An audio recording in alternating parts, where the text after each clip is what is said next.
घर परिवार से अलग स्वच्छंद जीवन जीने की इच्छुक लड़कियों का कमोबेश रश्मि जैसा ही हाल होता है। चिराग पटेल ने भले ही हत्या का अपराध किया, लेकिन उसकी हत्या की भूमिका तभी बननी शुरू हो गई थी जब रश्मि ने जानबूझकर शादीशुदा चिराग के साथ रिलेशनशिप में रहना शुरू किया था। यह है आखिरी गुनाह और मैं हूं अमित, लेकर आया हूं एक ऐसा जुर्म जो इंसानियत की सारी हदें पार कर गया। 60 वर्षीय जयंती भाई वनमाली कटारिया अपनी दोनों बेटियों तनु और रश्मि के साथ गुजरात के सूरत जिले के बारदोली कस्बे के रोहित फालिया इलाके में रहते थे। वह गांव के प्रतिष्ठित काश्तकार थे। परिवार संपन्न और इज्जतदार था। किसी चीज की कोई कमी नहीं थी। उनकी ख्वाहिश थी कि वह अपनी दोनों बेटियों को उच्च शिक्षा दिलाएं ताकि वे पढ़ लिख कर समाज और बिरादरी में अपना एक अलग स्थान बनाएं। अपनी दोनों बेटियों के साथ वह बेटों जैसा व्यवहार करते थे। उन्होंने उन्हें अपनी तरफ से पूरी आज़ादी दे रखी थी, लेकिन जयंती भाई को यह पता नहीं था कि उनकी आज़ादी एक दिन उन्हें बहुत भारी पड़ेगी। उनकी बड़ी बेटी तो सरल स्वभाव की थी, लेकिन छोटी बेटी रश्मि काफी तेज और चंचल थी।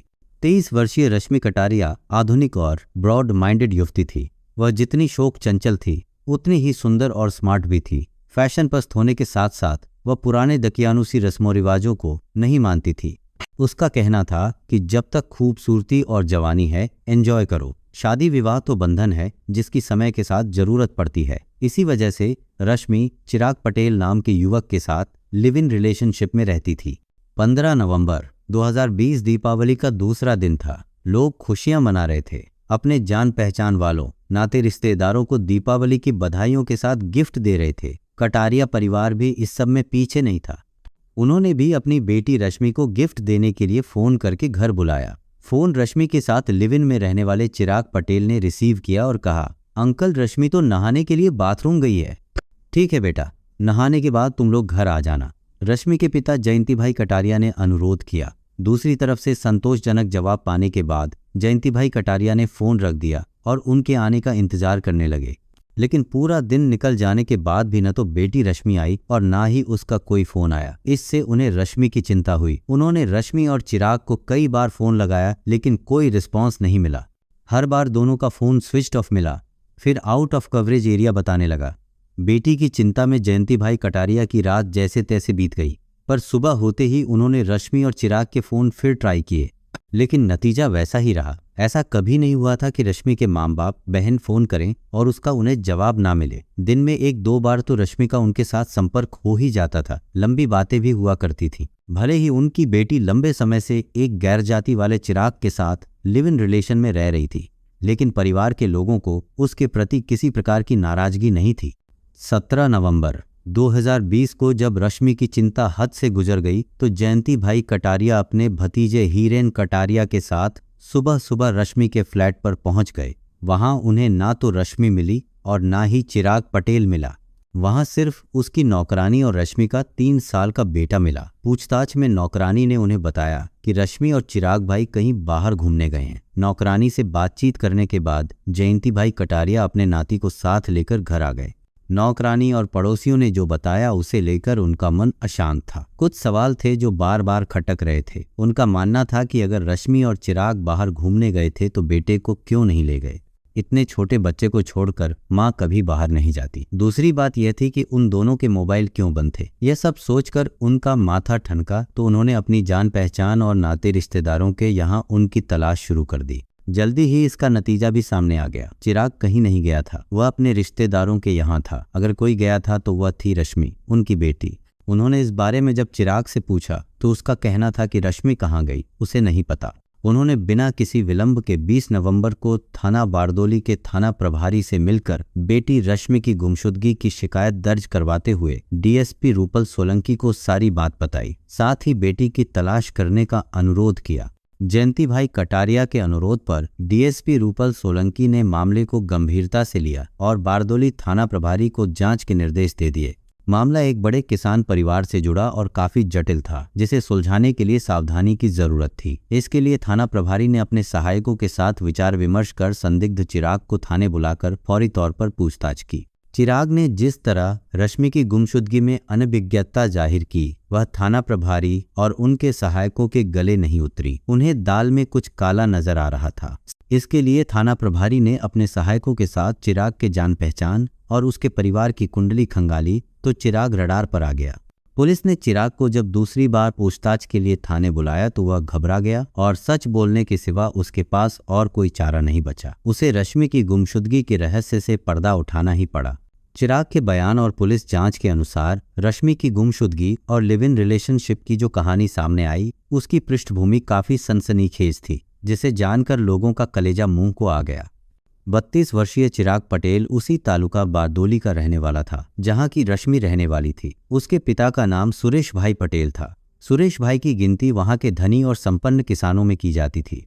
उनकी अच्छी उपजाऊ जमीन थी जिस पर वह आधुनिक तरीके से खेती करवाते थे। स्वस्थ, सुंदर और महत्वाकांक्षी चिराग पटेल उनका एकलौता बेटा था जिसे परिवार से खूब लाड प्यार मिला था। पिता की तरह उसे भी खेतीबाड़ी से प्यार था। इसी के चलते उसने अपनी पढ़ाई कृषि विज्ञान से पूरी की और घर आकर पूरी तरह काश्तकारी संभाल ली। चिराग को अपने पैरों पर खड़ा देख परिवार वालों को उसकी शादी की चिंता हुई तो उन्होंने उसके लिए लड़की की तलाश शुरू कर दी। उन्होंने अपनी जान पहचान और नाते रिश्तेदारों में उसकी शादी की बात चलाई। फलस्वरूप उन्हें अपने ही रिश्तेदारी के बालोद गांव की रहने वाली सुंदर, सुशिक्षित, सुशील लड़की पसंद आ गई। उसी के साथ उन्होंने चिराग पटेल की शादी पूरे रस्मों रिवाज के साथ धूमधाम से कर दी। चिराग अपनी शादी से बहुत खुश था। जल्दी ही वह एक बच्चे का पिता भी बन गया। चिराग अपने परिवार में खुश था कि अचानक उसकी जिंदगी में उसकी पुरानी क्लासमेट रश्मि कटारिया दाखिल हो गई। खेती के कामों से शहर आते जाते जब चिराग की नज़र रश्मि से टकराई तो आधुनिक पोशाक में स्मार्ट और मॉडर्न रश्मि को देखकर उसके दिल की धड़कनें बढ़ गईं। यही हाल रश्मि का भी था। वह भी स्मार्ट और सुंदर चिराग को अचानक देखकर स्तब्ध रह गई। थोड़ी सी औपचारिकता के बाद दोनों खुल गए। उन्होंने अपने जीवन और दिल की बातें शेयर की और एक दूसरे के सामने जिंदगी की पूरी किताब खोल कर रख दी। अपनी शादी और जीवन साथी के बारे में रश्मि ने बताया कि उसने अभी इस बारे में सोचा ही नहीं है। वैसे भी ये एक बेकार का काम है क्योंकि उसके नजरिए से जीवन मौज मजे का नाम है। रश्मि की बेबाक बातें सुनकर चिराग उसकी तरफ आकर्षित हो गया। उसे एक ऐसी ही सुंदर पार्टनर की जरूरत थी जिसके साथ वह मौज मजा कर सके। यह सोचकर चिराग ने जब रश्मि की तरफ दोस्ती का हाथ बढ़ाया तो रश्मि ने भी देरी नहीं की। पहले दोनों में दोस्ती हुई और फिर उनकी दोस्ती प्यार में बदल गई। अब चिराग जब जब शहर जाता अपने साथ रश्मि को भी लेकर जाता। दोनों शहर के होटलों में मौजमस्ती करते, मॉलों में शॉपिंग करते, घूमते फिरते। यह बात जानते हुए भी कि चिराग शादीशुदा और एक बच्चे का बाप है। रश्मि कटारिया चिराग के प्यार में डूब गई। वह उसके साथ आज़ादी से घूमती फिरती। चिराग का रहन सहन और वैभव देखकर उसे एहसास हो रहा था कि उसके साथ उसका भविष्य और सपने दोनों सुरक्षित रहेंगे। इसी वजह से परिवार वालों के रोकने और समझाने का उस पर कोई असर नहीं हुआ। रिलेशनशिप की शुरुआत चिराग के परिवार वालों को उसका रश्मि के साथ मिलना जुलना पसंद नहीं था। इसके पहले कि वे चिराग को समझाकर रश्मि से अलग कर पाते, रश्मि लिव इन रिलेशन में रहने के लिए उनके बंगले पर आ गई और घर परिवार वालों से कहा कि चिराग को वह अपना पति मानती है, उससे शादी करेगी। इस बात को चिराग ने भी स्वीकार किया। उसका भी यही कहना था कि वह रश्मि को बहुत प्यार करता है, उसके बिना नहीं रह सकता। परिवार वालों को चिराग और रश्मि से यह उम्मीद नहीं थी।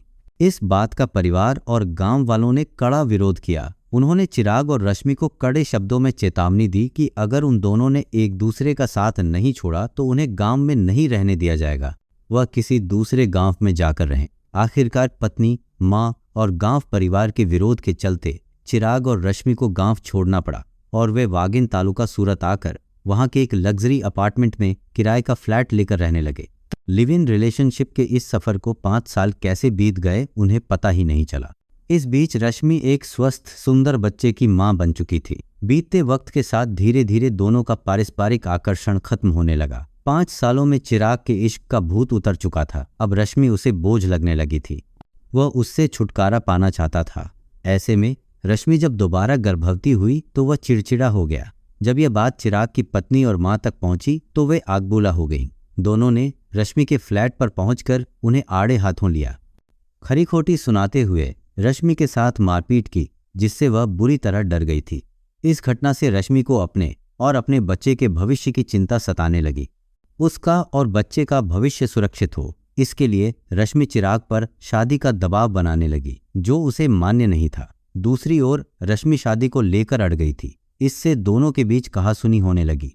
कभी कभी स्थिति मारपीट तक भी पहुंच जाती थी। दीपावली की रात लक्ष्मी पूजन के बाद जब रश्मि ने शादी की बात उठाई तो दोनों के बीच तकरार बढ़ गई और चिराग आपा खो बैठा। गुस्से में वह रश्मि का गला पकड़कर तब तक दबाता रहा जब तक उसके प्राण नहीं निकल गए। इस तरह उसे रश्मि से छुटकारा तो मिल गया, लेकिन अब वह उसके शव का क्या करे यह उसकी समझ में नहीं आ रहा था। काफी सोच विचार के बाद चिराग को अपनी ससुराल के गांव बालोद की याद आई, जहां सरकारी पाइप डालने का काम चल रहा था और गहरे गड्ढे खोदे गए थे। वहां पाइपलाइन किसानों के खेतों से जा रही थी। यह ख्याल आते ही चिराग ने रश्मि का शव बेडशीट में लपेटकर अपनी कार में डाला और बालोद गांव पहुंच गया। वहां उसने एक जेसीबी मशीन के ड्राइवर से बात करके रश्मि के शव को दफन करवा दिया और अपने रिश्तेदारों के यहां चला गया।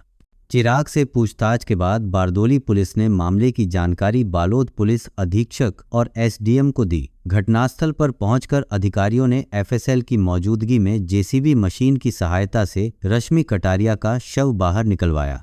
शव को बाहर निकलवाकर उसका बारीकी से निरीक्षण किया और पोस्टमार्टम के लिए स्थानीय अस्पताल भेजकर चिराग पटेल और जेसीबी के ड्राइवर को हिरासत में लेकर जेल भेज दिया। पोस्टमार्टम रिपोर्ट में रश्मि 4 महीने की गर्भवती पाई गई।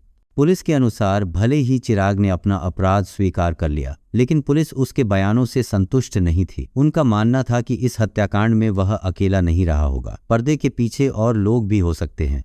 वे लोग कौन हैं, ये जांच का विषय है। चूंकि रश्मि कटारिया अनुसूचित जाति की थी, इसलिए आगे की जांच अनुसूचित जाति जनजाति सेल के डीवाईएसपी भार्गव पंड्या को सौंप दी गई।